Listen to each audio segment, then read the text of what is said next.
ناظرین، کچھ دنوں سے معاہدہ لوزان اور ترکی کو لے کر بہت ساری باتیں سوشل میڈیا پر گردش کر رہی ہیں کہ 2023 کے بعد معاہدہ لوزان ختم ہونے کی وجہ سے ترکی دوبارہ سلطنت عثمانیہ کو بحال کر دے گا اور سلطنت عثمانیہ کے زیر تسلط جو علاقے تھے ترکی اب ان پہ دعویٰ کر سکتا ہے۔ مگر دوستو، حقیقت سے ان باتوں کا کوئی تعلق نہیں ہے، کیونکہ بنیادی طور پر معاہدہ لوزان کا سلطنت عثمانیہ کے ساتھ کسی قسم کا کوئی تعلق نہیں ہے۔ در حقیقت سرزمین ترکی پر دو معاہدے ہوئے، ان میں سے ایک معاہدہ سیورے اور دوسرا تھا معاہدہ لوزان۔ میں ان دونوں کی تفصیل آپ کے سامنے رکھ دیتا ہوں تاکہ آپ کو بات کلیئر ہو۔ ناظرین، معاہدہ سیورے جنگ عظیم اول کے بعد 10 اگست 1920 کو اتحادی قوتوں اور سلطنت عثمانیہ کے درمیان طے پانے والا ایک امن معاہدہ تھا۔ اس معاہدے پر عثمانی سلطنت نے تو دستخط کر دیے، لیکن اسے ترکی کی ایک جمہوری تحریک نے ماننے سے انکار کر دیا اور اس معاہدے پر عمل نہ ہو سکا۔ اس معاہدے کے اہم نکات کی اگر بات کریں، اس معاہدے میں سلطنت عثمانیہ کی سرحدات کا تعین کیا گیا، جس میں سلطنت عثمانیہ کا رقبہ موجودہ ترکی کے رقبے سے کم تھا۔ تعدد جزائر جسے جزیرہ امروز وغیرہ یونان کے حوالے کر دیے گئے۔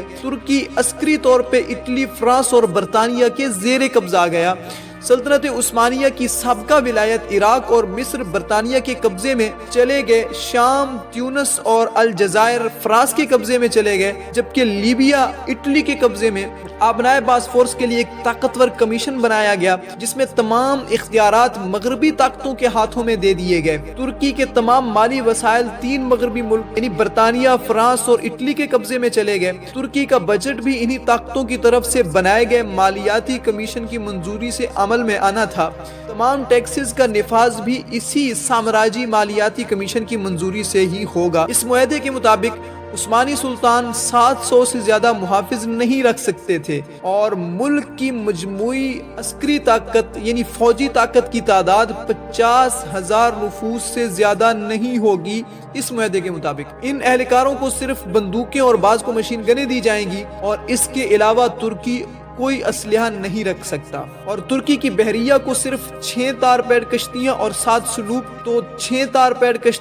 7 سلوپ رکھنے کی اجازت ہوگی۔ عثمانی سلطنت کو جنگی، بحری یا فضائی جہاز بنانے یا خریدنے کی اجازت نہیں ہوگی، اور جو بحری یا ہوائی جہاز ترکی کے پاس قابل استعمال ہیں یا قابل مرمت یا زیر تعمیر حالت میں موجود ہیں اس وقت، وہ تمام کے تمام صرف 6 ماہ کے اندر اتحادیوں کی بندرگاہوں پر اپنے خرچے پر پہنچانے ہوں گے۔ تمام اسلحہ بھی اتحادیوں کے حوالے کرنا ہوگا، اور اس معاہدے کے مطابق ناظرین ترکی کوئی فضائیہ رکھنے کا مجاز نہیں ہوگا، ایئر فورس نہیں رکھ سکتا ترکی۔ تو ناظرین، یہ تھا معاہدہ سیورے کے چند ایک اہم نکات جسے ایک جمہوری تحریک نے ماننے سے انکار کر دیا، اور آپ دیکھ سکتے ہیں کہ یہ کتنا ظالمانہ معاہدہ تھا۔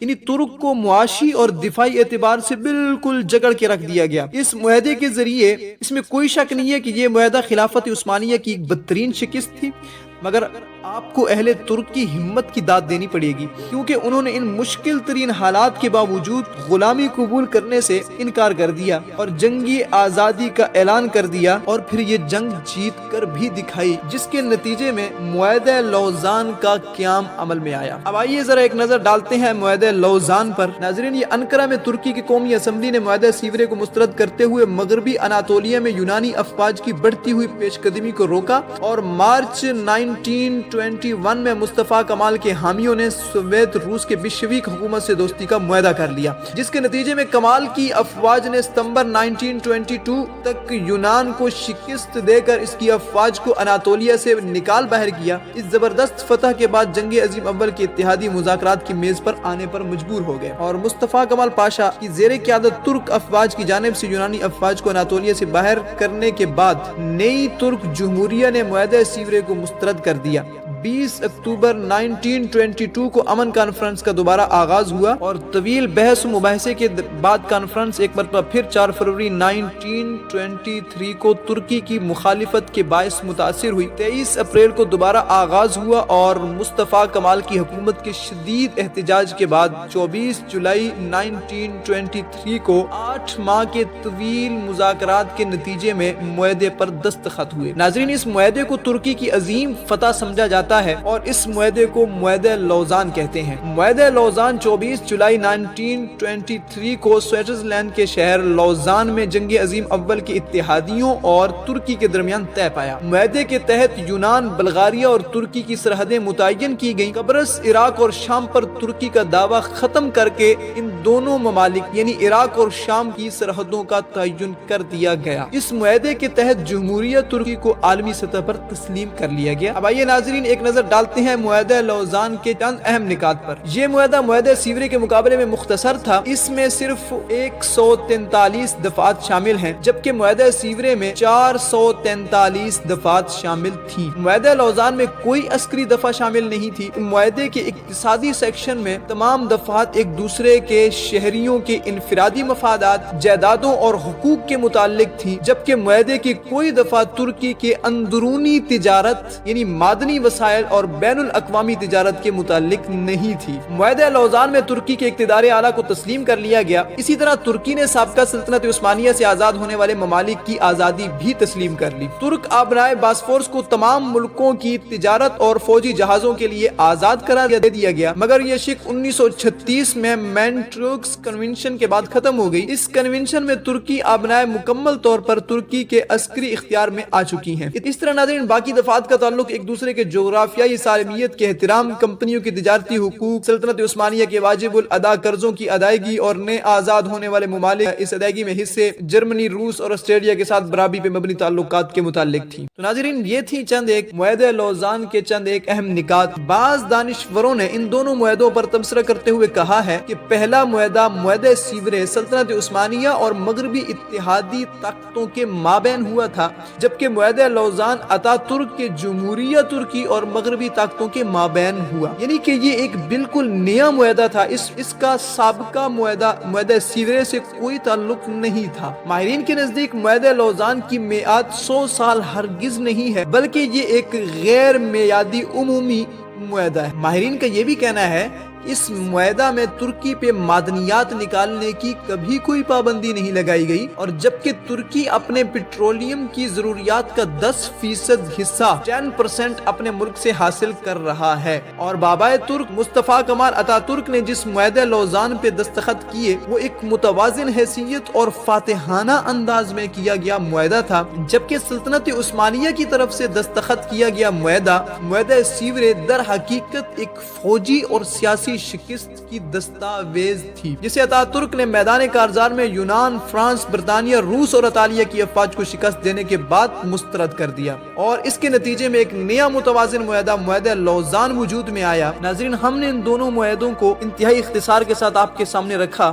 امید کرتے ہیں آپ کی یہ الجھن اب دور ہو چکی ہوگی۔ اب بڑھتے ہیں اپنے تیسرے سوال کی طرف کہ اب 2023 میں ترکی کیا کرنے جا رہا ہے۔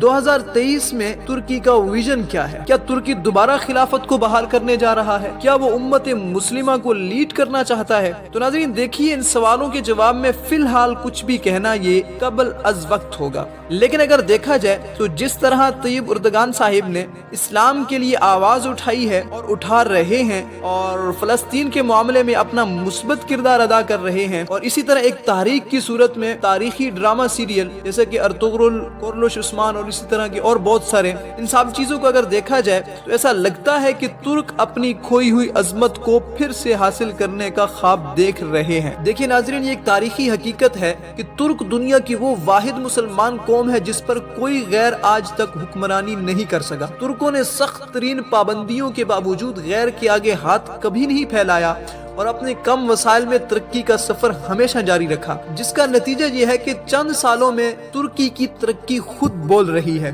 صدر اردگان کے دور حکومت میں ترکی معاشی طور پر ابھرتا ہوا ملک ثابت ہو رہا ہے، جس کی سب سے بڑی نشانی ترکی صدر نے IMF کے تمام قرض ختم کر کے اسے عالمی معاشی چنگل سے نکال باہر کیا ہے۔ ساتھ ساتھ ترکی اس وقت 17ویں نمبر پر دنیا کی ابھرتی ہوئی معیشت ہے۔ اس کی 31% عوام کا انحصار زراعت پر ہے، جس میں جدید ٹیکنالوجی سے استفادہ کر کے خالص ترین اشیاء تیار کی جا رہی ہیں۔ اور ناظرین ترک آرمی نیٹو کی دوسری بڑی آرمی ہے۔ ترک آرمی نے جنوبی کوریا میں بھی جنگیں لڑ رکھی ہیں۔ ترکی نے نیٹو میں شمولیت کے بعد اپنی فوج میں بڑی جدت پیدا کی ہے وہ کسی بھی نیٹو فوج سے کم نہیں ہے۔ ترک فوج یورپی یونین کے جنگی گروپ میں بھی شامل ہے۔ اسے 2023 کی آمد کی تیاریاں کہہ لیں یا کچھ اور، جبکہ اس کے حریف ممالک ترکی کو دباؤ میں لانے کی مسلسل کوششیں کر رہے ہیں، لیکن اس دوران طیب اردگان نے بھی ہمت نہیں ہاری اور اپنی عوام کو بھی ہمت سے رہنے کی تلقین کی ہے اور ویژن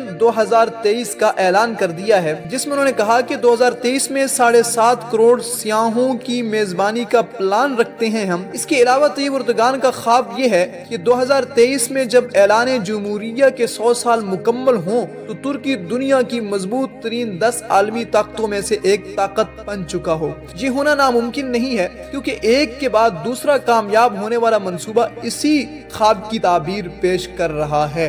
ناظرین، اب تک کے لیے اتنا ہی۔ اگر آپ کو ہماری یہ ویڈیو پسند آئی ہے تو لائک کیجئے، چینل کو سبسکرائب کیجئے اور دوستوں کے ساتھ ضرور شیئر کیجئے گا۔ ملتے ہیں ایک انفارمیٹیو اور انٹرسٹنگ ویڈیو میں۔ اللہ حافظ۔